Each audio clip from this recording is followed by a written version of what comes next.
The presenting sponsor of Pod Save America is Blue Apron. Choose from a variety of new recipes each week, or let Blue Apron's culinary team surprise you. Recipes are not repeated within a year, so you'll never get bored.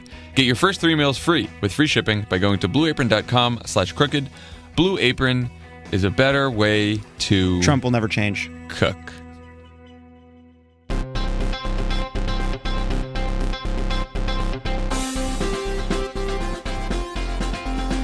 Welcome to Pod Save America. I'm John Favreau. I'm Dan Pfeiffer. On the pod today, we will talk to the man who's conducted political focus groups for Barack Obama and dozens of other campaigns, the best in the business, David Binder.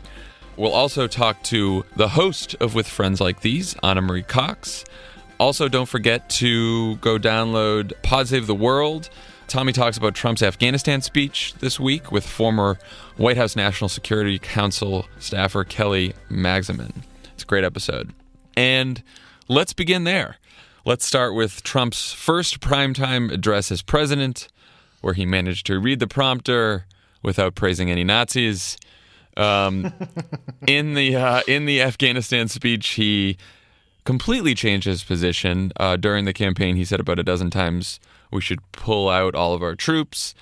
Now he's adding more troops, though he wouldn't say how many. Though there were reports that say it's around 4,000. There's, of course, 8,400 American troops already there. He said the goal is victory, but he wouldn't tell us what victory looked like or under what conditions we'd finally bring our troops home. Said he wants to focus on counterterrorism instead of nation building. Wouldn't say how that's different than what we're already doing. Dan, what did you think of the speech? I did not watch it. I'll tell you that much. I did not tune into this one. I missed it. That's very unlike you. I know it is. I was just busy. Sorry. I mean, you tweeted and texted through the whole thing. Right. But, right. I made it for the commentary afterwards, like most Americans. Good. Hard to say what to think about this in the sense that Afghanistan is a incredibly challenging problem with no good answers. So I don't have a critique of his policy. Like I've understood what Ben Rhodes and other people and Tommy who know this stuff better than I do have said about it, and that makes sense to me. But I don't think there's not some silver bullet that Trump is not firing, or it's a really hard situation with no good outcomes. Yeah. If I'm going to be as generous to Trump as Lovett was to Gary Cohn and Dina Powell on the Monday pod, I would say, to Trump's credit, that for the first time ever, he acknowledged a change in position.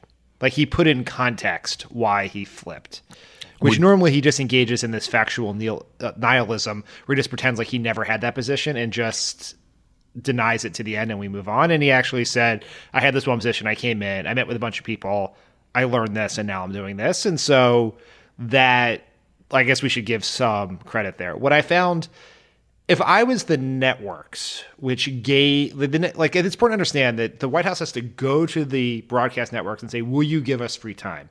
And they hate to do that because that means they're not going to show commercials. It's going to fuck up the whole schedule. But they do it. But usually there's a pretty high bar. Like, you have to announce something, or it has to be an emergency or something that the public needs to hear. And Trump didn't really, he must have told them he was going to announce his Afghanistan policy, and then he did not actually do that. There were no details of what his policy was other than he was switching from a time-based to a conditions-based approach, and basically said, I'm not going to tell you my plan because I don't want the Taliban to know my plan. I know. I thought about all the times that we did big primetime speeches.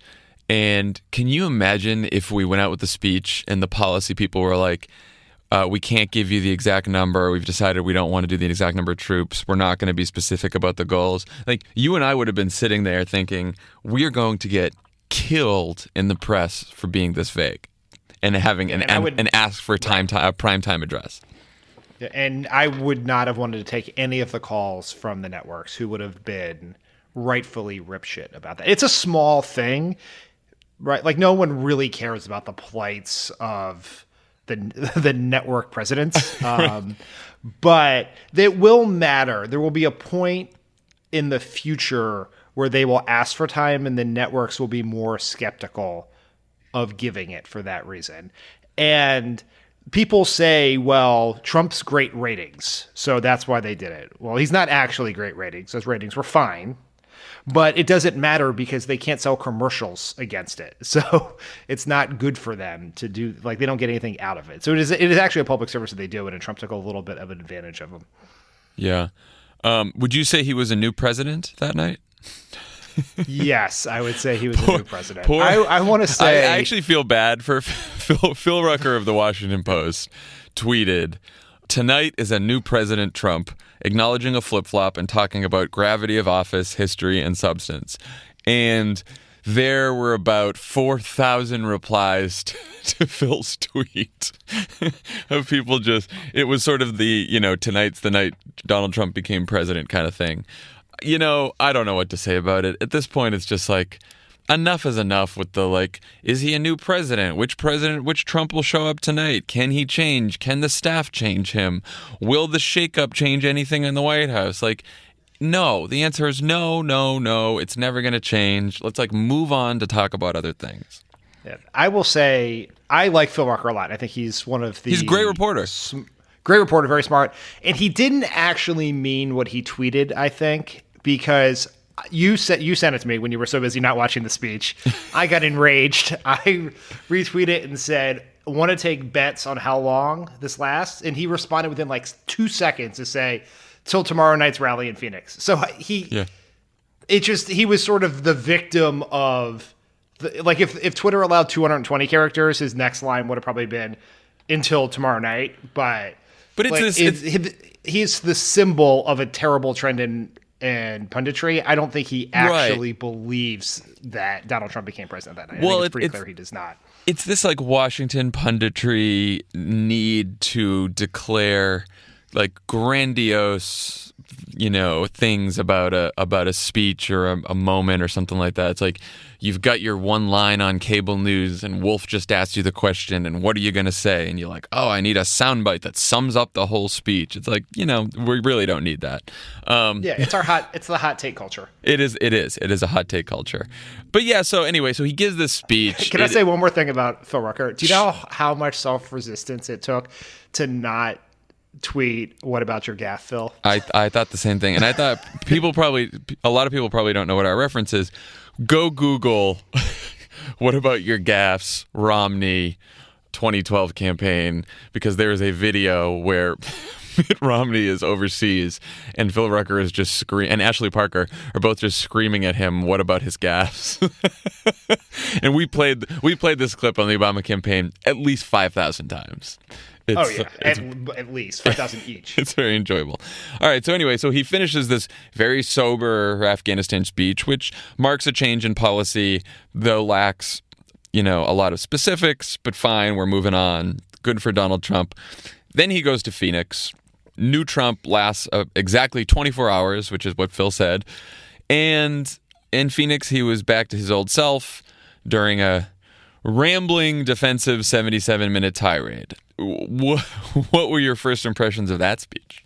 Did you watch this one too? This one I watched every second.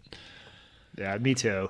And could you imagine being on the East Coast for this and watching it until I thought about midnight? That. No, because I was watching it in my living room, and Emily came home, and she's just like, "Oh, do we really have to do this right now?" Yeah. Yes. Hallie and I cleansed our palate afterwards by watching an old West Wing on Netflix to remind ourselves that there was a time, at least in our fictional history, when we had a good, sane president. Yeah, hit from the Aaron Sorkin bong right there. That's right. Look, it started out normal-ish. He was reading from a prompter. He repeated the Charleston cleanup message that he used at the top of the Afghanistan speech. And I thought this was going to be another one of those, we get all wound up for insanity and then we get let down by expectations. But that's nope. Remember, we were all texting about it, and Tommy's first text to all of us was, this is pretty normal so far. Maybe this is maybe he's not going to go crazy. And I was trying to think to myself, what would a normal, decent president have done in this situation? What could this speech have been without completely changing Trump's beliefs and positions and all that kind of stuff. Like, he could have started as most presidents would have, by offering thoughts and prayers for the 10 missing sailors from the USS John McCain. He was in Arizona, right? And all these soldiers are missing, so you'd think he would talk about that. He did not. Then you go on to thanking, elected officials. You think he would have thanked Arizona's 2 Republican senators, particularly John McCain, who's undergoing treatment for brain cancer. Then he could have reiterated the important points from the Afghanistan speech. He could have used some transition line like, we have to get back to doing some nation building here at home, and then talk about his economic plan. Maybe he takes a few whacks at Democrats who are standing in the way. Maybe he even does some light criticism of the media and say, they won't report this, but here's what I want to do. Then a big call for unity at the end of the speech, wrap it up. Pundits love him. New President Trump, he's off. That did not happen. It did not happen at all. It was really an amazingly transparent view into the psyche of Donald Trump. Yeah. And I think somewhat fairly, into the struggles of the White House staff. Because they told them, they're like, don't do these things. Mm-hmm. Like, do not mention, you're not going to pardon Joe Arpaio tonight. We'll let you do it down the road, but not tonight. Don't do it here. I'm sure they're like, you got great reviews from the Afghanistan speech. You saw those reviews in the folder of self-selected positive press coverage we gave you earlier this afternoon. You don't attack Jeff Flake and John McCain by name, because that will be the news of the speech as opposed to our immigration message, which is, I think, what was ostensibly supposed to be the message of the speech. And he did not do those things, but he said, my staff told me not to do this, so I'm going to do it, basically. Yeah, okay, let's go through what he actually did here. So first he reread all of his various Charlottesville statements. Not even, once in a while we used to make fun of Barack Obama because he would do a lot of, look, what I have said is, and he would quote himself from an earlier speech, and he would do that for a couple words and then move on. Donald Trump literally took out a piece of paper from his suit coat and just reread 3 days worth of Charlottesville statements, except he omitted the worst parts of all those statements. He didn't say the many sides thing. He didn't say the very fine people on both sides. So he basically just redid a version of the prior week's events, but sanitized to make sure that nothing bad that he said was in there. He just tried to rewrite history on the fly. Leaving out the many sides part of his Saturday statement would be like if George Bush was angry about his response to Katrina and he read his remarks from New Orleans and left out heck of a job, Brownie. That's the thing. That's why people are pissed. Of course, when you read everything other than that, it sounds fine, but that's not the point. And it's just so, that's so insane in so many ways, because you just have to, the self-delusion, there are two elements of it that are interesting. One is to delude yourself that you didn't actually say that is interesting, but also to believe that you can convince people that it was never said just because you were saying it directly to them, and they will believe you over what they read or see, or even what they remembered from 7 days prior, is a real window into Trump's brain and how he thinks about persuading the public. Yeah. No, it's pretty scary. And then the most frightening part of the speech, of course, came when he went on an extended tirade against the media. He singled out the New York Times, the Washington Post, little George Stephanopoulos, got a new name, and CNN, of course, which led to a bunch of CNN sucks chants, and us, the crooked media, of course. We got yes. We got a few shout outs in the speech. It's time to expose crooked media. If you want to discover the source of the division in our country, look no further than crooked media. So yeah, so that's free exposure for us, which is great. But seriously, I think the worst thing he said, the most disturbing thing he said about the media is, quote, "These are really, really dishonest people, and they're bad people, and I really think they don't like our country. The only people giving a platform to these hate groups is the media itself and the fake news." I was trying to figure out, if he had stooped this low before in attacking the media and attacking specifically journalist patriotism. And I remember, I guess someone pointed out he did tweet back at the beginning, I think back in January or February, that the press is the enemy of the American people. We had it was hard to remember that whole dust up. But this was really just another level. People have pointed out similar things he said as a candidate. Right. But here's the thing. He's not a candidate anymore. He's president of the United States. And when the president of the United States tells his supporters that the media are not patriotic, do not support the country, we can talk about the dangers of democracy, but there is also a danger to the individual reporters. Yeah. When you demonize people like that in such rabid ways, you're inciting mob violence against reporters, and that when the president of the United States says it, that is a deeply dangerous thing to do. And it is very clear that Trump does not know or care about how his words matter as president, but in situations like these, they do. And we live in such a world of insanity and outrage that sometimes we're not even able to grasp onto something that insidious and dangerous. Do you know who does stuff like that? Third around the world. That's who does that. That's what Putin does. That's what Chavez did in Venezuela. There is a long history of this, and we think we are immune from that because of our 200 plus years of democracy. But there are things that, if we saw a CNN report about another leader doing that at a rally, talking about his free press, we would not go visit that country. There would be a challenge for the president of the United States to meet with that leader. And by the way, authoritarian leaders and governments that crack down on journalists are taking what Donald Trump says as a signal that it's okay to do it, and to up the pressure on journalists and to put more of them in jail and to crack down even harder than they already are, because they see that the president of the United States is doing this in this country. And a lot of journalists, were really worried about what he said, and they should be. If God forbid, if there's any kind of violence against journalists in this country, it is his fault. It is Donald Trump's fault for inciting this like this. He is inciting the worst instincts, the worst impulses of this country. He's doing it every day. He gets up there and says shit like that.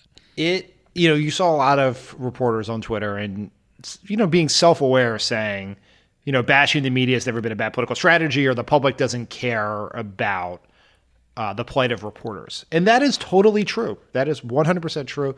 But we're also not necessarily trying to win an election at this exact moment in time. That's not the point. Everything can't be punditry. It's like... Right.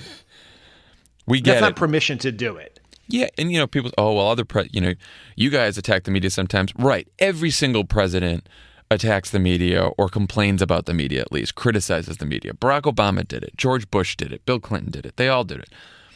It's very different when a president of the United States gets up there and attacks their patriotism, says they're bad people, says that they're giving a platform to hate groups. And one other thing, it is very obvious when Donald Trump goes off script and just kind of says his own shit and, flies off the handle, and now he's off the cuff, and he says crazy, even though his staff tried to corral him. And, what you said earlier about how the staff wanted him to give a much more normal speech, I think is right. But if you look at that speech and you look at that transcript, a lot of the speech that was written for him, that was in the transcript, that was in the prepared speech, were pretty bad attacks on the media. It wasn't exactly the sentence I just read, but it accused them of fomenting division and hatred, and those were lines certainly written by Stephen Miller, who writes a fascist bad imitation of Aaron Sorkin, because he's first of all, he's just a bad writer. But you can tell when it's Stephen Miller's writing versus Trump's writing, because Stephen Miller puts together full sentences at least. And in the prepared text, there were attacks on the media that were pretty gross, and I can't believe they got past the vetting process. I can believe when Trump goes off on his own and just says whatever he wants. But for all the talk about John Kelly and everyone trying to calm him down, the prepared text was pretty fucking crazy too. The best part is when you said the vetting process. There is no vetting process. I know. There's probably no vetting. No, I mean, that's probably true. It's probably Stephen Miller writing this shit and sending it right to Donald Trump, or maybe they're working on it on the plane and the speech doesn't go around to anyone else in the White House. Or maybe it does and they're all just monsters. I don't know. The thing is, my favorite part of Trump's speeches is where it's pretty evident that he's reading the words on the prompter for the first time. Yeah. He's never surprised. seen them before. Yeah. And he has this knowing oh, I like that, or don't like that. But it's their first introduction. He does an instant pundit reaction to his own speech. Yeah. So there was the media attacks. Then we get into the Sheriff Joe Arpaio part, right? So as you mentioned, there was predictions that maybe he would pardon Arpaio on stage. He did not, but he said to everyone, "Oh, I think he's going to be just fine. I'll predict he'll be just fine. I'm not going to do it here, but I predict he'll be just fine." So we should tell everyone just a little background here. So this is former Maricopa County, Arizona Sheriff Joe Arpaio. Arpaio was recently convicted of criminal contempt after he violated a court ruling that ordered his police department to end its practice of illegally detaining people based only on suspicions about their immigration status. For those of you who don't know, I mean, this guy is pretty bad. Bad news. He would detain Latinos without any reasonable suspicion that they were violating laws. He would just do it at traffic stops. His department ignored complaints of child abuse because a lot of the children abused were undocumented immigrants. He established what he called Tent City, an outdoor detention center that he compared favorably to a concentration camp. It was surrounded by electrocuted fence. The temperatures would reach up to 141 degrees. They would have people on chain gangs. There would be humiliating practices like public parades. There was substandard health care in the detention. There was suffering. Some people died. I mean, it was, if you look up what Joe Arpaio did in Arizona as sheriff, it is revolting. Bad dude. He's a bad hombre, if you will. He'd be offended by the use of Spanish, which is why I said it. He's a bad hombre. And Trump's gonna, thinking about fucking pardoning this guy. What is that? I mean, you were talking about this, Dan, sort of the moral, political, symbolic importance of this. Well, I mean, there's several elements of it, which is you give a unity speech, essentially, at the top of this, both at the top of the Monday night Afghanistan speech and then the Tuesday night Phoenix rally speech, and then you decide to pardon one of the most divisive figures in America, who is divisive for racial demagoguery. And to do that in the wake of Charlottesville, it makes it very clear that you do not believe or care about the words you read earlier in the speech. But it's also the presidents have the power to pardon, for sure. And they do it. But let's be very clear about what Trump is doing. He has not looked deeply into this case and decided that Judge Arpaio was wronged in the system, or that he had rehabbed and can come out and become a contributing member of society. Joe Arpaio was one of the biggest, most important endorsements that Trump got early on. So he is paying back a political crony with a pardon. If Obama, 8 months into his presidency, had pardoned a major political supporter, just because he can, for no reason other than that, there would have been calls for impeachment in the Republican Congress before the ink dried on the paper. Yeah. And it's not just a political supporter. It's not just about some kind of money thing, or, someone had some misdemeanor or whatever. This is someone who the criminal conviction is based on racial profiling. and putting people in horrible conditions, subhuman conditions. I mean, it's outrageous. The other thing about this is that Sarah Huckabee Sanders briefed the press in the morning that there would be no discussion of the pardon tonight. I know. I love that. Yeah. In the know, as always. Also, do they still brief ever? I think today they're briefing. They're probably briefing right now, breaking all sorts of news while we're doing this podcast. If the history is any guide. Such is life. Yeah, such is life. So at one point, to keep up with the immigration message, after Arpaio, he also says, if we have to close down our government, we're building that wall. So this brings us to Trump's continuing war with his own party in Congress. So, first of all, now, it used to be that Mexico was going to pay for this wall. Now, American taxpayers have to pay for the wall, or else the government shuts down, veterans don't get benefits, seniors don't get benefits, military doesn't get paid, federal employees out of work, parks closed. That's what happened. That's how the wall gets paid for now. I could not think of a worse message.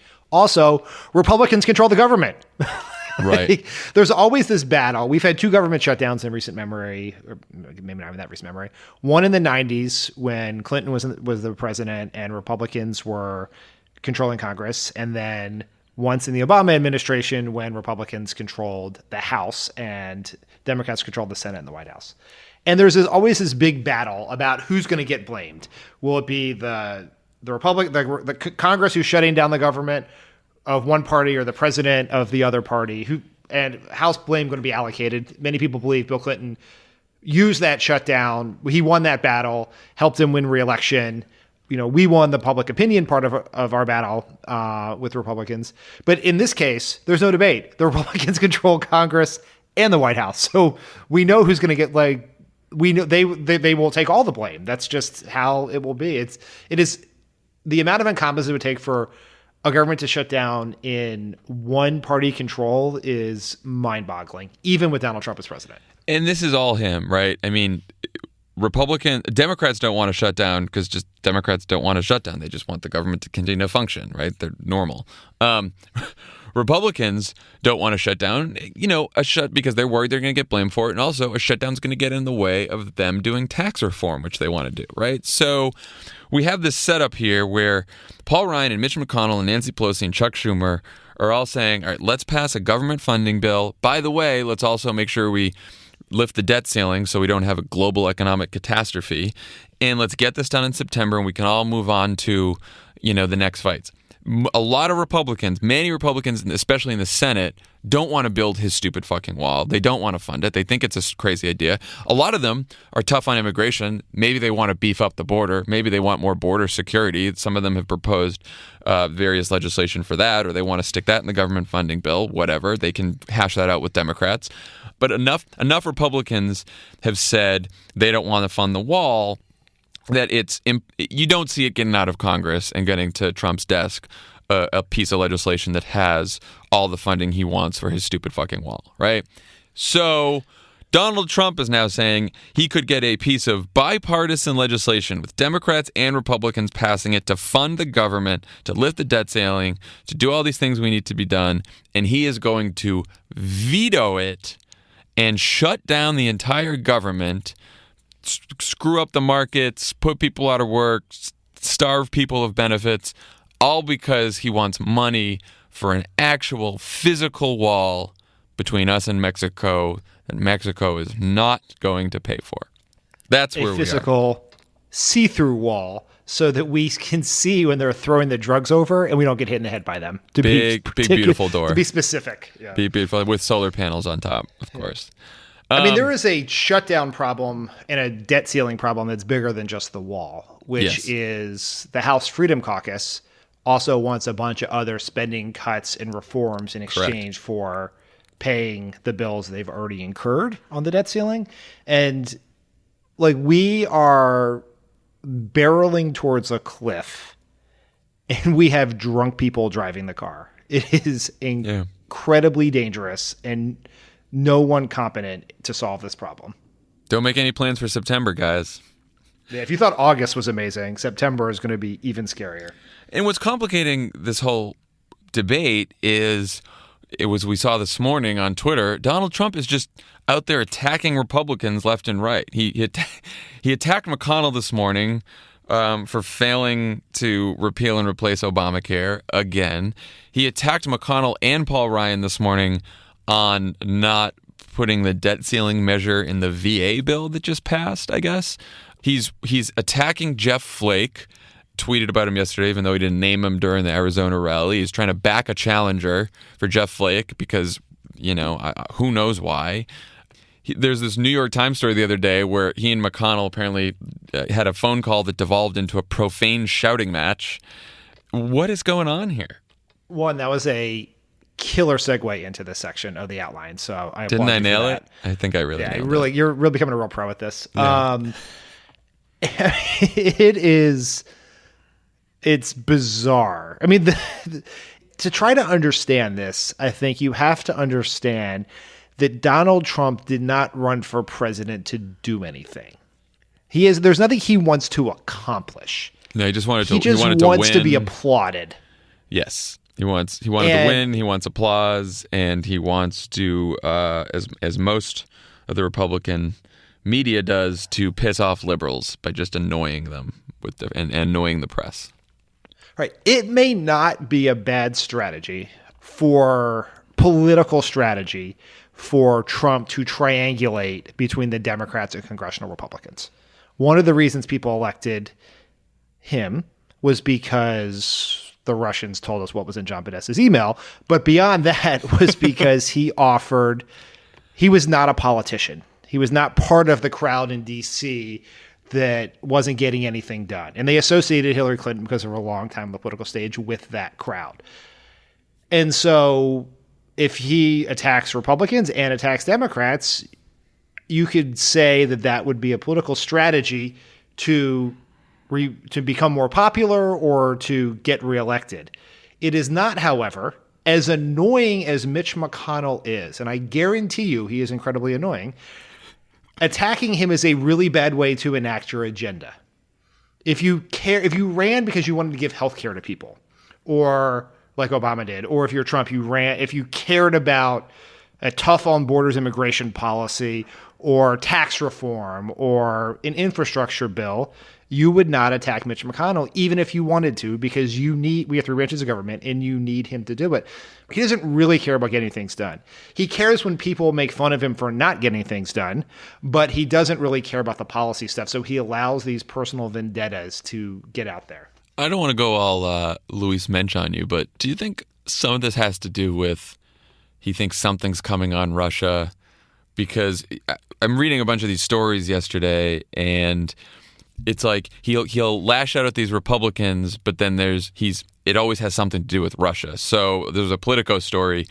He yelled at Bob Corker about the Russia sanctions bill.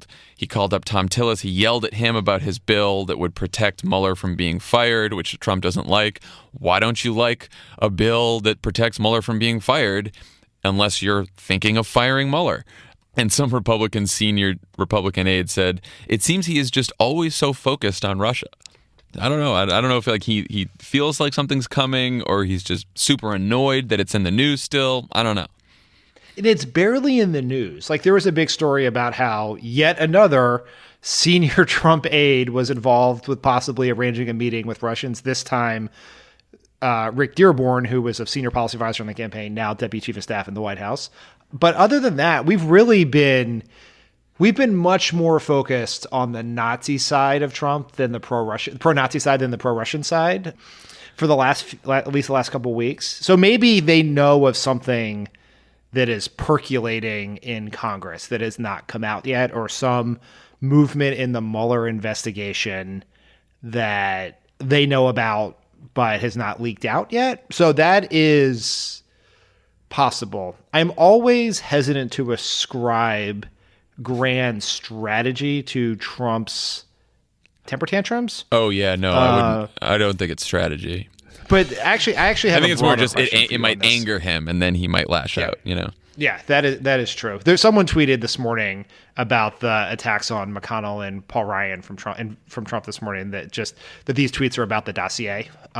Because I guess there was some report that Mueller's team had interviewed the guy who wrote the dossier, Christopher Steele. I saw that somewhere on Twitter, so I'm sure it's true. But I guess my question for you is, if you look at the Trump speech, like, we hate Trump. We think he's dangerous, like Paul Ryan and Mitch McConnell. We think he's dangerously unfit for office. We just are willing to say it. But do you think because we hate Trump so much and we think he's so nuts and stupid that we miss the political strategy behind what he did on Tuesday night? I think about that often. Well, that's why I read that speech a couple times, and I wanted to read the prepared text instead of just like what Trump's version was, because the prepared text would give you some hint of an actual strategy. So look, I think if he gave that speech and he was incredibly hardlined on immigration and tough on the media, but not as tough as he went, then we could be missing something, because he's trying to rile up the base. He's basically said, there's a Politico story about, all these people who went to see him over his vacation and said, oh, you got to moderate, you got to grow your base. And Trump basically said, I don't want to grow my base. I don't want to change anything. This is the base. This is who we have, right? So you could do this base strategy. But at some point you think, why did these people vote for Trump? Why do they like Trump? He's not offering them anything yet. He is offering them attacks on the media, right? So if you only like Trump because your enemies are his enemies and he attacks those enemies every day with force and doesn't give a shit about what they say, and that's the only reason that you like him, then yeah, it's a good strategy. But if you're looking for someone who's going to deliver, if you're looking for someone who's going to try to improve your life or get something done, even if it's something done that we don't agree with, that you and I don't agree with, then it looks like kind of a mess right now. And it doesn't look like he's being very effective. Now, those people could be different than the base voters who just only want, a troll as president, a Twitter troll as president. Those people are going to be just fine with whatever he does. But there has to be another subset of Trump voters who voted him because they were like, he could bring about change. He could shake up Washington. And it doesn't look like he's doing that right now. What it looks like he's doing is just sort of lashing out at everyone. Let me make the counter case, sure. Which I'm not sure I fully believe, but I think it's just worth talking about. And the voters you're talking about who maybe have left Trump or may not let me say, here's what he gives his voters, is a voice. They believe that no one speaks for them and that right. Trump is the first person to do that. Agreed. And that's a whole array of things. Their hatred of elites, racial animus, economics and trade, on a whole host of things. It's identity, not ideology, I think. Mm-hmm. And he speaks to that identity. And it is white. He speaks to white victimization among a certain subset of the population. Correct. And they believe no other Republican does that. And they are accurate in that, because most of these other Republicans are most comfortable negotiating tax breaks for billionaires and millionaires on Wall Street. That is their ideology, and they love trade. They are a Wall Street party with a working class voter base. Mm-hmm. But if you are Trump and you look at the world and you're like, these congressional Republicans do not like me. They did not want me. They are looking at Russia. They already screwed me on this Russia sanctions bill. The Democrats hate me. What is my one piece of leverage? Why is it that Mitch McConnell, who is a pretty tough SOB, basically just bended the knee to Trump over the attacks and doesn't respond? It's because Trump's leverage is his voters. And as long as he holds those voters, they can't do anything to him. That's why Paul Ryan will attack neo-Nazis but never say Trump's name. He is afraid to say Trump's name because he's afraid of their voters. Now, I would argue that is not a great strategy to get reelected. A pure base strategy is not a great strategy to get reelected in 2020, but it is a good way. It may be a good way to survive the next 4 years, because it's what he holds over the Republicans. And to that point, when you say, oh, it's not a good strategy to get elected in 2020, Trump right now is thinking, well, they all told me in 2016 that this wasn't a good strategy to get elected, and they were all wrong. And he's right. Yeah. So because he won this completely unlikely, a victory, and everyone told him it was impossible, and all the polls said it wasn't going to happen, he's going to charge ahead into 2020 saying, I don't fucking care what the polls say. None of this matters. And we're going to see if he's right. I think that's right. The other thing I'd say is, you said you read the speech, the prepared text of the speech to see if there was strategy there. Mm-hmm. And I think that may be the reverse of the way to do it, because even Stephen Miller might be the slight exception here, but the rest of these folks who are there in the White House, especially now that Bannon's gone, are traditional Republicans. Well, it's not. They don't have a different view about how the party should be. They just weren't talented enough to get on Mitt Romney's campaign. And I mean, that's why if you talk to the Republican consultants and strategists, which we know, who are all never Trumpers, they think these guys are a group of yahoos because they couldn't get in the door. It just happened to be the only candidate hire him as Trump. Trump's strategy, I think, is instinctual, not intellectual. Like, I don't think he has thought this through in any real way, but I do think he sort of gets negotiation and leverage. And, he thinks, I'm stealing this from someone who said it to us, everything with Trump is a negotiation over marble counter, how much is going to cost for granite counters in a new apartment building.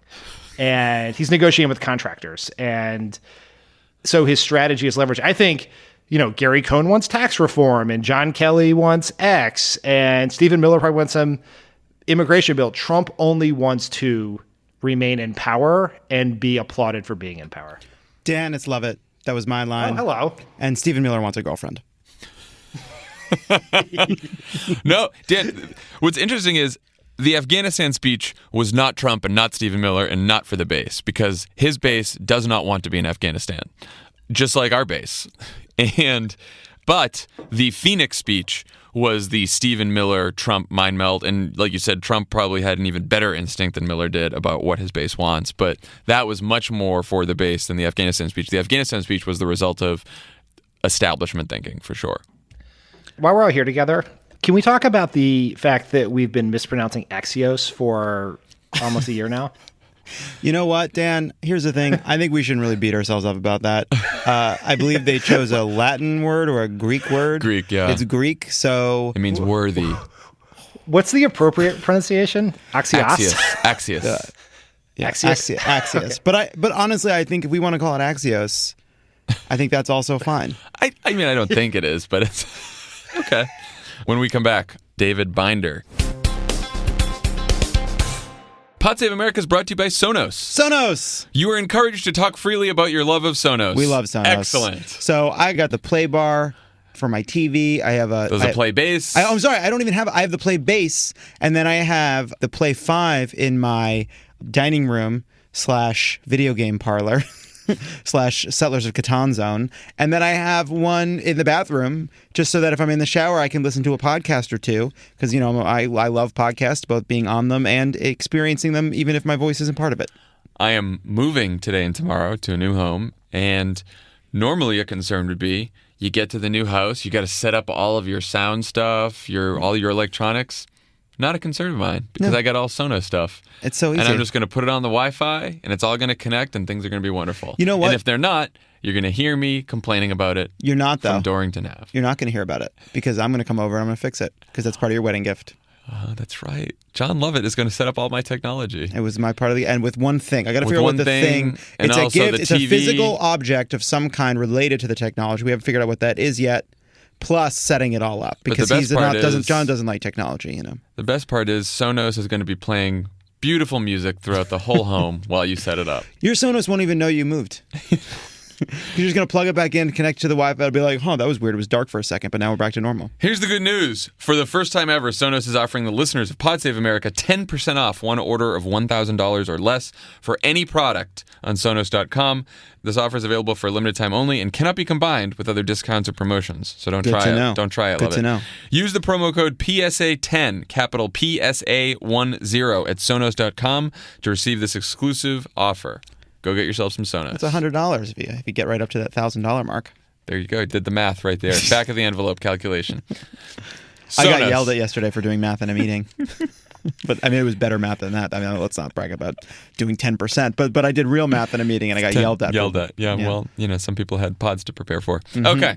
Pod Save America is brought to you by Simply Safe. Oh, Simply Safe. Simplisafe. You know, you don't have to spell it anymore because they bought the other URL. So basically, type anything close to Simply Safe in there and you'll probably get there. Thousands of people seeking home security get ripped off every day. That's no good. And the home security industry wants you to believe it's your only option. Big home security. It's like, watch out. They've got hordes of salesmen out there trying to scare you into signing one of their long-term contracts. You get stuck writing huge checks month Honestly, after you need month. a security system to keep these people away. With no way out, and it can cost you thousands. But there's a better way to protect your home. Simply Safe Home Security. Simply Safe has no contracts, none. You'll get award-winning 24/7 protection. It's named, quote, best in the industry. Is that like industry? I didn't know that was a name that they gave things. I mean, they really basking in the glory of the industry while also, needling them. Needling them. Yeah, they've taken a hard tact here. And it's just $14.99 per month. That's less than half of what most companies charge. So protect your home the smart way. Visit simplysafe.com/crookedmedia to check out their new high-definition camera. Plus, you get 10% off any order. But that's only at simplysafe.com. Remember, that's simply with an I. simplisafe.com/crookedmedia. Does it say to spell it? It does. Huh. Go to simplysafe.com/crookedmedia. On the pod today, we are very lucky to have David Binder, who conducted most of the focus groups for Barack Obama during his time in politics and many, many other campaigns and candidates. Welcome to the show, David. Thank you very much. Glad to be here. Okay, so I think some people's only experience with focus groups is the Frank Luntz silliness they see on Fox. Could you talk about the value of doing focus groups and how you go about conducting them? Oh, absolutely. One of the things about focus groups that's different than just kind of quantitative research and the telephone polls that are primarily reported is that, you get to dig underneath in focus groups and try to understand what it is that's causing people to have the opinion that they have. Obviously, polls provide a lot of data with, statistics and percentages of the percent that are going to vote for Trump, a percent are going to vote for Clinton. Focus groups tell you more of the whys. And they also give you an opportunity to kind of figure out how people are thinking, taking an examination of their emotion, and seeing what is cutting through. So, focus groups are, for those that are unaware, and you're right, Luntz has done several of them on TV, but not quite the way that we do them, a little bit differently. But you get voters around a table and you just sit around and talk and you ask questions. You listen to them go back and forth and how they respond to each other when different arguments are made. And through the course of that discussion, you're listening to how people talk about an issue, what they think is the most important aspect of whatever the topic is, and understand a little bit about what's going on underneath. And how do you control for getting just the right subset of voters into a room and making sure that they, are not self-selecting because they want to talk about politics, and making sure you have just the right number of independents and Democrats and all that kind of stuff? Yeah, we're very, very diligent about the sort of criteria that we require before inviting anyone to these focus groups. And, focus groups are done with different segments of the population. There are times, many times during both of the campaigns that we did focus groups for, we are looking at swing voters. And we invited voters who said that they have a history of voting both for Democrats and Republicans, or those that may be undecided in the contest that we were asking about. But the other thing that's important is to do calling in the invitations that we send out, or that we actually call them and ask them to invite them to the groups. That those are done from voter lists. Certainly, a lot of focus groups have a regular database of people that come regularly to focus groups and know what they're all about and get paid. Those sorts of people offer their opinion on food items or new models of cars or things like that. But when we do voter groups, we ask the facilities to look at registered voter lists and just cold call people and say, hey, we're doing a paid research project. It's going to take about 2 hours. We're going to give you a little bit of reimbursement for your time and travel, and what do you think?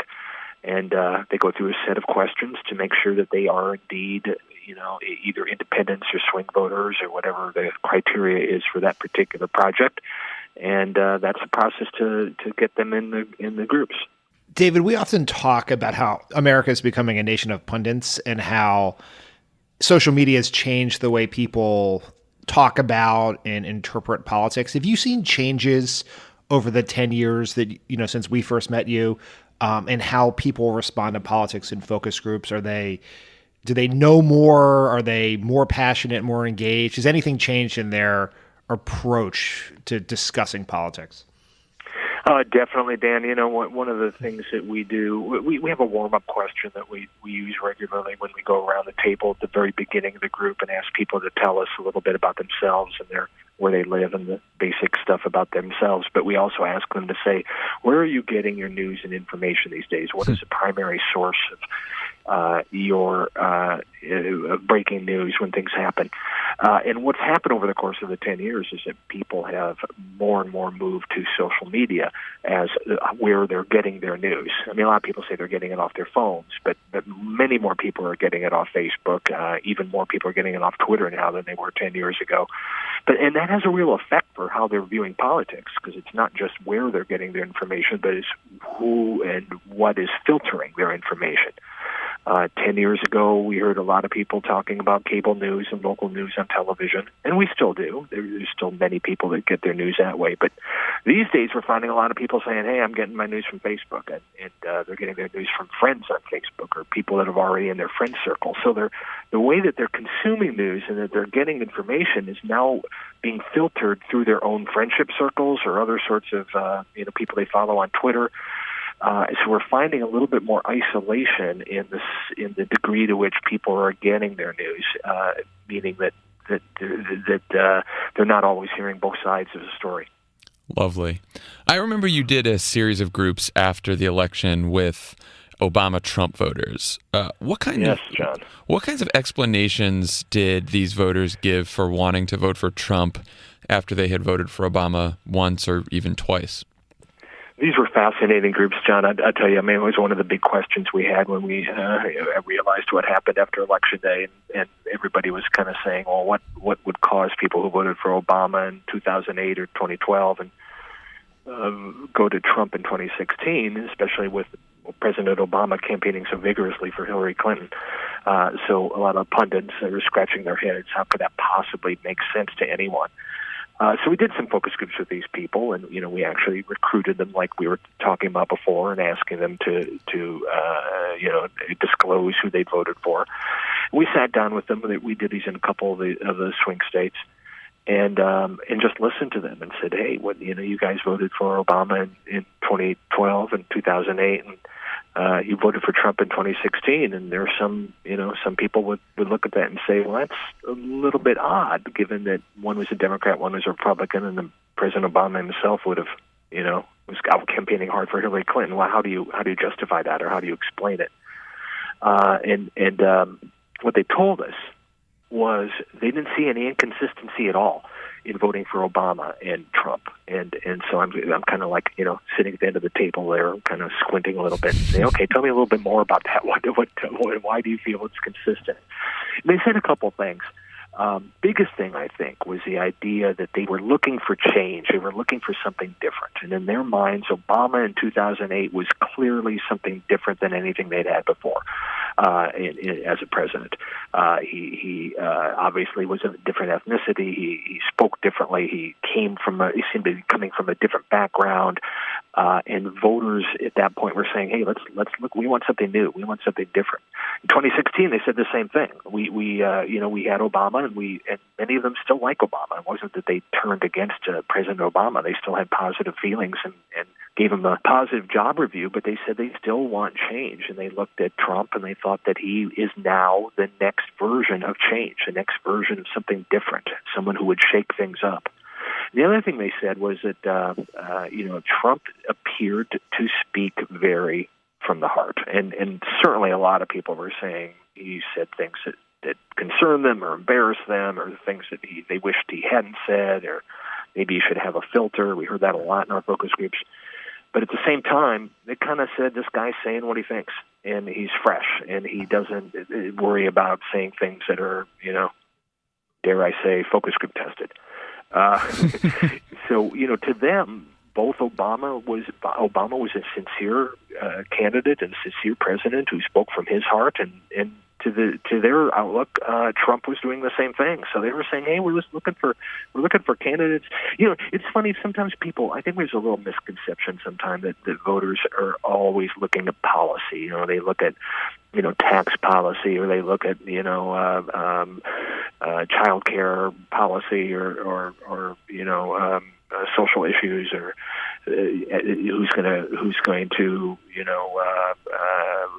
change the trade policies and things like that. And that is true to a degree. Many voters do, but a lot of other voters are just going on gut instinct. Which candidate makes me feel better? Which one do I kind of have a better feeling about, or I trust more? And for these Obama-Trump voters, they just felt that Trump was a more real person who they could connect with than Hillary Clinton, and they felt that with Obama versus Romney in 12, and Obama versus McCain in 8. So for them, they didn't see any contradiction at all.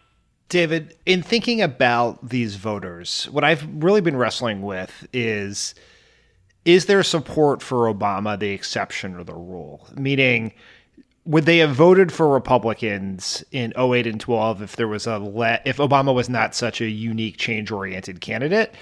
And at the heart of that question is, are these voters gettable for Democrats, congressional candidates and gubernatorial candidates in 2018 and a Democratic presidential in 2020, or are they gone for us? No, I don't think they're gone at all, Dan. I think that a lot of these voters are people who reject party labels.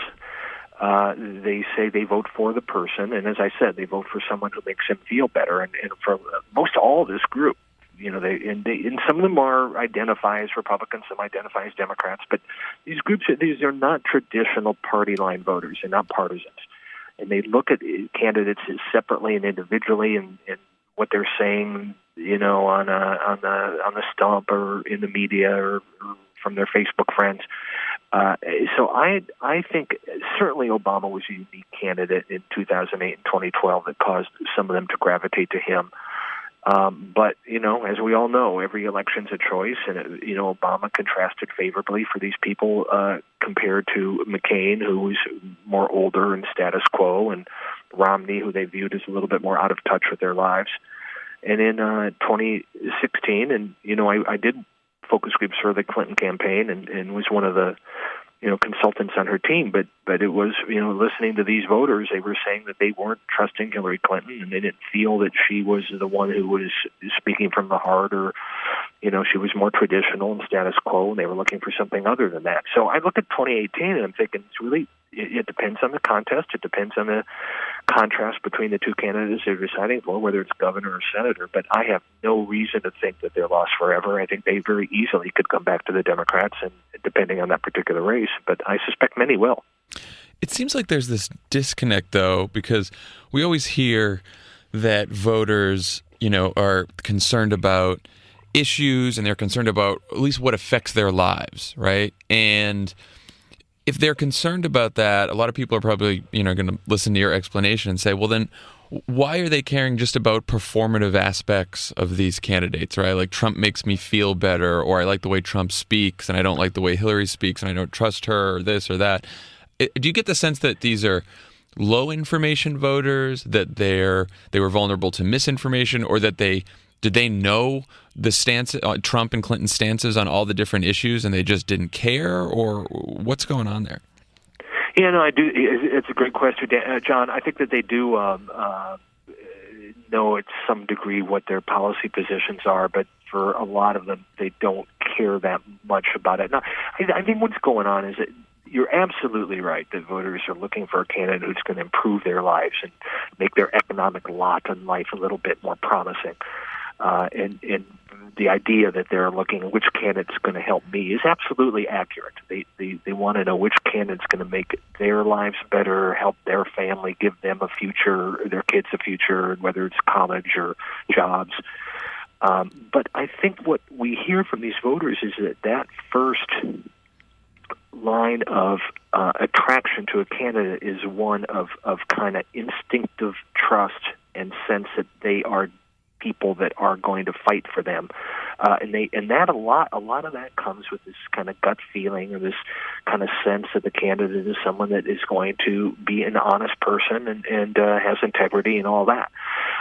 So while they're looking for which candidate has a better solution or is more equipped to work with Congress to get things done, and improve the economy and create jobs.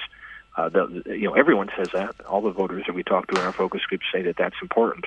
But for these kind of Obama-Trump voters and the other ones that seem to be swinging back and forth, before they believe that a candidate will make a difference in their lives, they want to know that the candidate is someone that they have a good feeling about. Does that make sense? It does. It does. It's frustrating and it makes sense. Yeah. I laugh a little bit when I talk about these sorts of things because this is exactly what focus groups are for. It's kind of like listening to kind of how people are, what steps they take to decide how to vote, and for a lot of these voters, despite the fact that they are concerned about job creation and college affordability and health care and making sure they have access to health care. Those are all extremely important issues. They talk about it all the time. But they're looking for the candidate who seems to be able to shake things up in Washington, do things differently, and they're hoping that if someone does come in with a different perspective and shakes things up a little bit, that they're more likely to be able to make progress on the issues they care about. How much do you think sexism played a role in 2016? Did you hear that in the groups at all? Or I know people wouldn't explicitly come out and say that necessarily, but did anything people say give you a sense that maybe that was playing a role? You'd actually be surprised. Occasionally they do say it explicitly. There you go. We have heard it. It's funny, we always divide the groups by gender just because of the group dynamic. In a focus group discussion, women and men sometimes talk about things differently and react differently if there's a gender mix in the room. So we split the groups just for that purpose. But I think it was clear. And even among when we talk about sexism, I think a lot of us assume that means men won't vote for a woman. But we even found women that wouldn't vote for a woman who said that I'm not. It was more than once and more than a couple of times we did focus groups in which one female participant would say, I'm not comfortable electing a woman president right now. But that's probably less than the number of men who said, I'm not comfortable electing a woman president right now. And it wasn't always them saying that no woman could lead the country. They wouldn't say that explicitly, but there was this sense that there may be difficulties for a woman as president. This went back and forth. I mean, one of the best things about focus groups is hearing people kind of fight each other on this. People would say, hey, Hillary Clinton was Secretary of State, and she has experience. She was in the White House before as First Lady. She's a senator. She's incredibly qualified to be president. And then the other people would say, yeah, but maybe when she goes to the Middle East, they may not treat a woman the way they would a man, and that could have implications for foreign policy and that sort of thing. So, they don't always say, I'm not going to vote for a woman, but they come up with excuses to say why women may not be as good a president as a man would. David, have you done some recent research that gives us a sense of where the electorate is on Trump 8 months in here? Yes, we have done some. We did a recent poll in California, which I'm getting ready to release, in which we asked California voters. This is a little bit different. Obviously, California was a state that was incredibly pro-Hillary and anti-Trump back in November. But we asked the question a little bit differently. We said, would the country be better off if Donald Trump left office before the end of his term, or would the country be better off if Donald Trump finished his term and ran for re-election? And then we allowed some people to volunteer a response that the country would be better off if Donald Trump filled his term but did not run for re-election. And in California, we found 60% that said they would prefer that he left office before the end of the term. 29% said he should finish and run for re-election. But 7% said that, let him finish, but don't run for re-election. So you add that up, and that's 2/3 of California voters who say they don't want him to run for re-election, and 60% say it'd be better if he got off now. And the thing was interesting is that even 10% of Trump voters said they'd like him to get out of office before the end of his term. So we collected that data, and I know that's California is a very different state than the rest of the country, and especially in the Midwest and the other places that gave Trump the electoral votes to win. But we're also, in our focus groups too, we're hearing people say that they're concerned that nothing's getting done. Certainly Trump has his base, and in some ways we're hearing from his base in the times that we do talk to Trump voters that they are still backing him, and they're kind of excited that he's taking on the media and that he seems to be doing things differently and causing all these waves. His base likes that, but what we're finding is that base is not growing, and some indications are that it's shrinking. And I know other pollsters have data on this, but what we're seeing is that his base is devoted to him, but his base is in the range of 33 to 40%, and there's no signs that he's getting close to a majority. So, if anything, the other 60 to 67% that are not with him are just as strongly moving in the direction against him as his base is before him. So we're seeing polarization grow, but we're not seeing any sense that he is expanding to get anywhere near a majority support. What is the biggest concern among swing voters with Trump right now? In other words, if you were, one of the challenges the Democrats face is there's a million different criticisms of Trump, and they're sort of all over the map because he gives us, enough ammo for weeks and weeks of ads every single hour on Twitter. But what do you think is the most potent message in running against Trump right now? Well, the two things that we hear most in our focus groups when we ask people kind of like what is concerning them now about the state of the country is, well, I guess there are three things.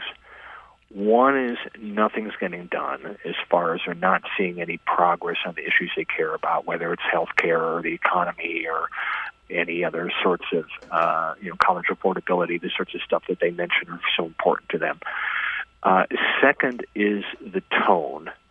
A lot of people are very concerned about increasing anger and the behavior of the president and how that is filtering down through the communities and more strife on the streets. We hear mothers saying that their children are more likely to be bullied and that there's more of a negative atmosphere. Short fuses are abound. A lot of people are concerned about the tone of social interaction.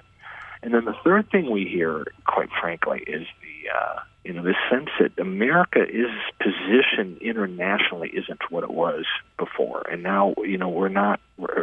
Some people use the term laughingstock, but other people say America's credibility as a world leader, which all Americans are proud of. Even those Americans who say we should spend more money on the United States than we spend on foreign aid, even they want America to be respected around the world and view America as kind of a moral beacon globally.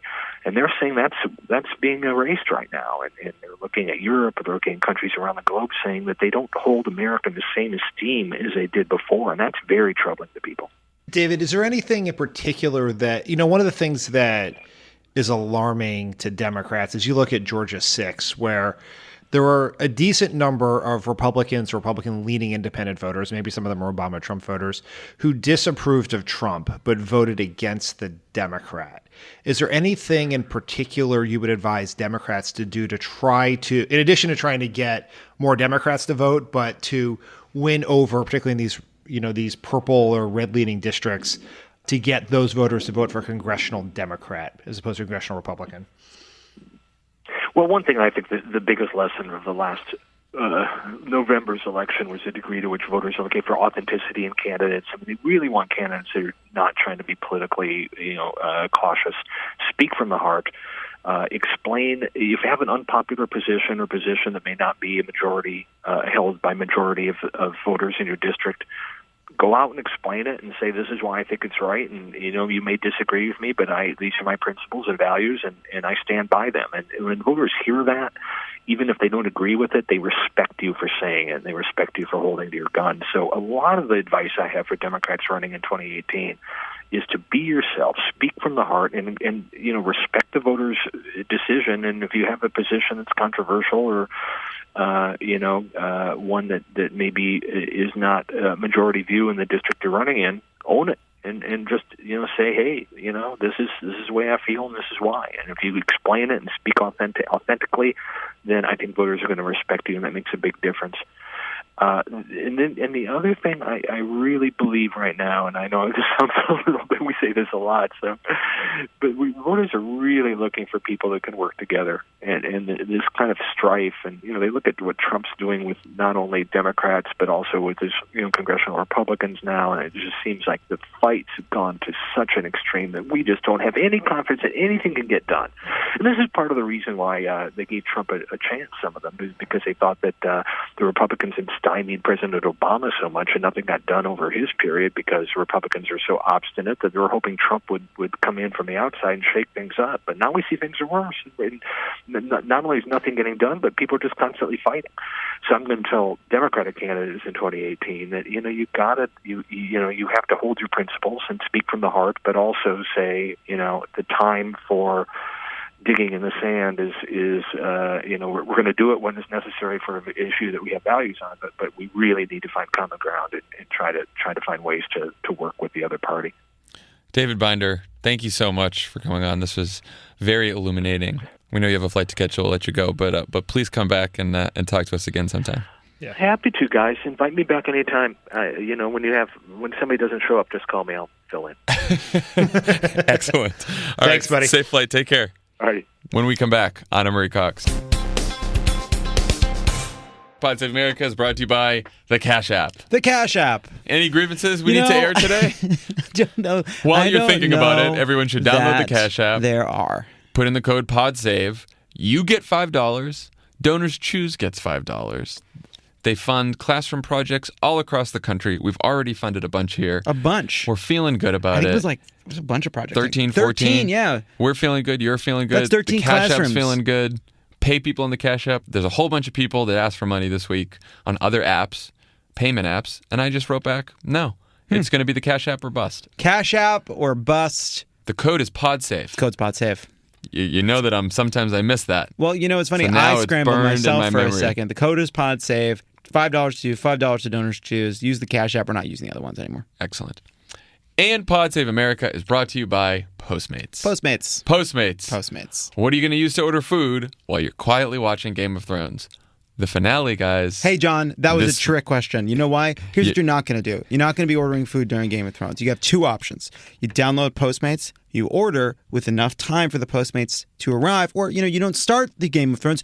We live in an on-demand world. Okay, it's Game of Thrones time, and it's on demand, and we can, if people want to order dinner, we just have to have a conversation. We're going to order food, it's going to arrive, we're going to eat, we're going to enjoy the company of friends, and then we're going to watch the show in total silence. Or if she really wants to order, we can pause, she can order, we can watch the rest of the show, and then it will arrive. I don't think that's such bad. That's just called compromise. It's just called, look, Emily. Are you excited for the finale on Sunday? You know what, John? I'm not excited. Bring the temperature down. I'm not excited about it. I'll tell you why. There's no amount of Game of Thrones that is enough for me, and the closer we get to the end, it's 80 minutes. 80 it's bittersweet. Minutes. You know what? 80 minutes, but We're going to start early. We're going to get ourselves fed. We're going to get the socializing out. The dogs can chase each other around the yard. Is there dog Xanax that can be prescribed because of Game of Thrones? Going to get all out of everyone's system, and then when we're all bored and ready and we're all tuckered out, we're going to watch. It's going to be great. And then we're not going to have spoilers on Monday's pod. But if you don't watch it Sunday night, we could do it at your house. Yeah. Game of Thrones is at my house this week. Oh, yeah, probably. We're doing that. That is my rules. Postmates. Turning off the Wi-Fi. Download Postmates. You put in the code CROOKED. You get $100 of free delivery if you haven't downloaded Postmates yet. If you have, go find a friend who hasn't. Get the $100 in free delivery that way. This is the way to game the system. Postmates. Download it today. On the pod, we have with us the host of Crooked Medias with Friends Like These, Ana Marie Cox. Hello, fellas. Hello. We have spent most of the pod talking about Phoenix, that just brilliant speech that will go down in history. Wonderful performance. He is a man of many moods, our president, apparently. Indeed. Which president will show up today? It's your guess is as good as mine, although the safe money is always on the crazy one. It's his Gettysburg Address, but if Lincoln had lost. And spent most of his free time looking for memes about himself. Right. I actually was entertaining myself as I was waiting for you guys to call, thinking about what it would be like if Obama just spent time at the Resolute desk looking for memes. Someone asked what would Obama be doing at 8:30 in the morning? And I said he'd be tweeting angrily about a David Brooks column. Maybe he has a secret account where he does that. Let me tell you who knows Reinhold Niebuhr better.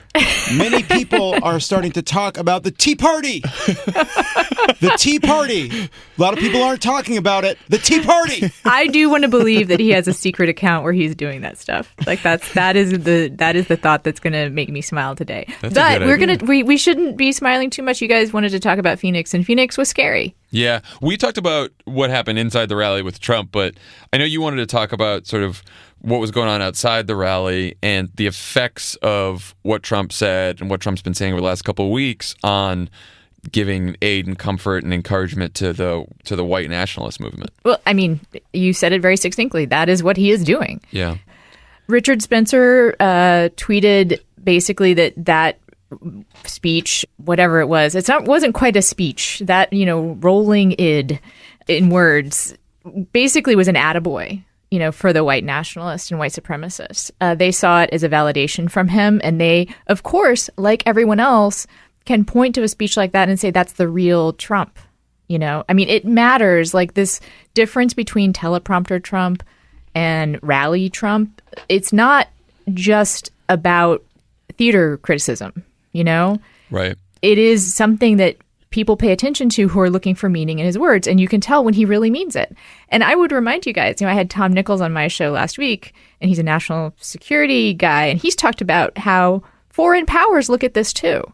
Like, it's not, his state of mind is a national security issue.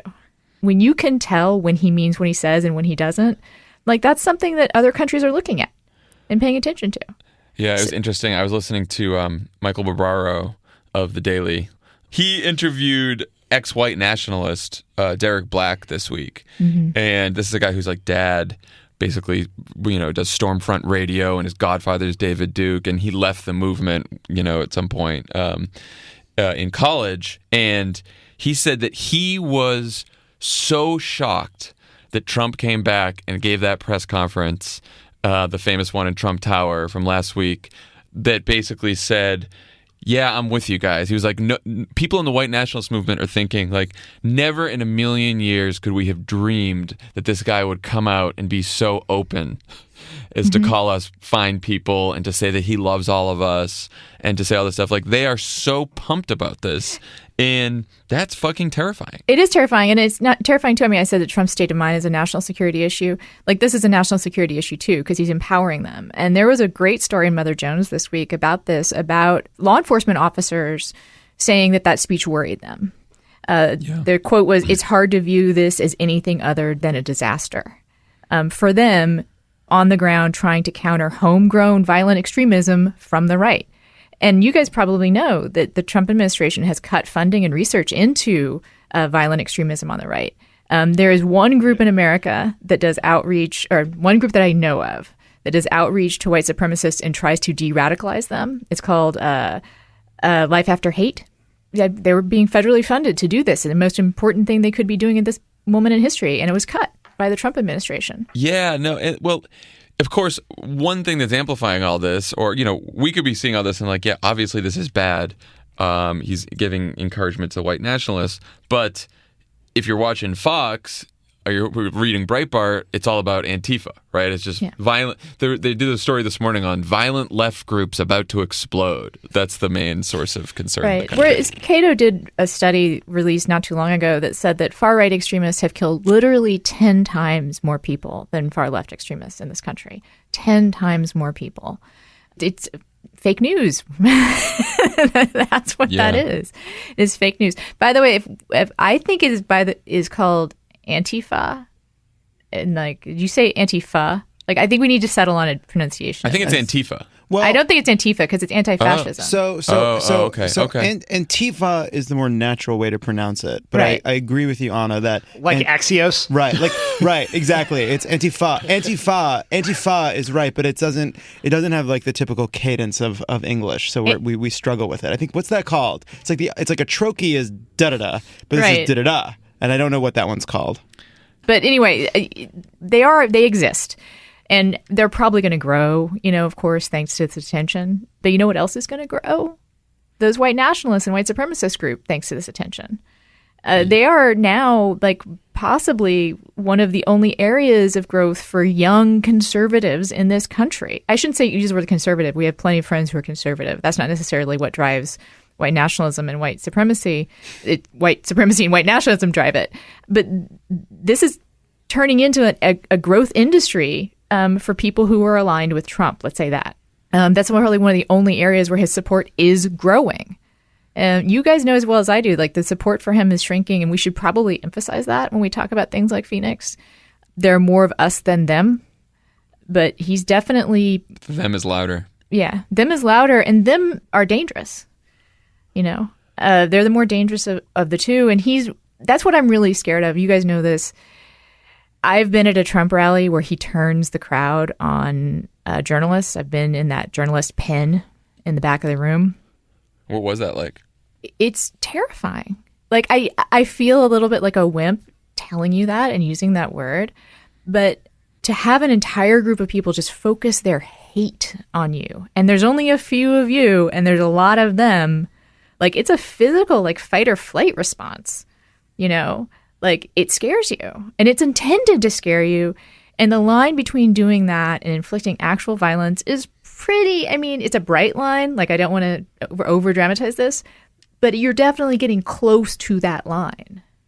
And calling journalists bad people, I don't want to overdo journalists as heroes thing, right? But it's a part of a spectrum of what he's doing, right?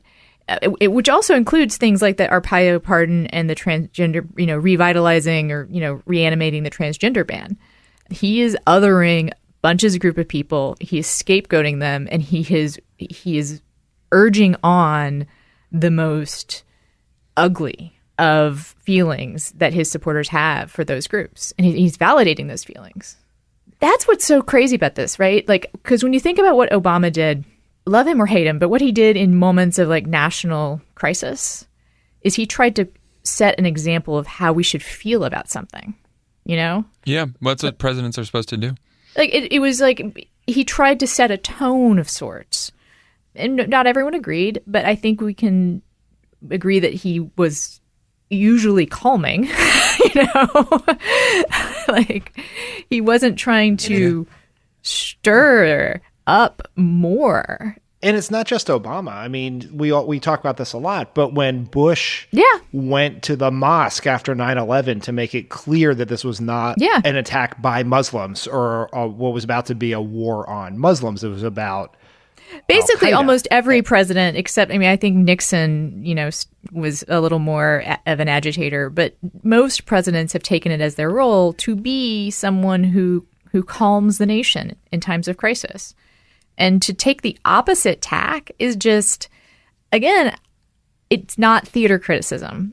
It's not just talking about his performance. It is something that matters because it tells Americans what's okay. You know, what are the limits of your behavior? No, there are real effects to the words that the commander-in-chief uses, even when it's Donald Trump. Ana Marie, thanks for joining us. Who do you have on the show this week?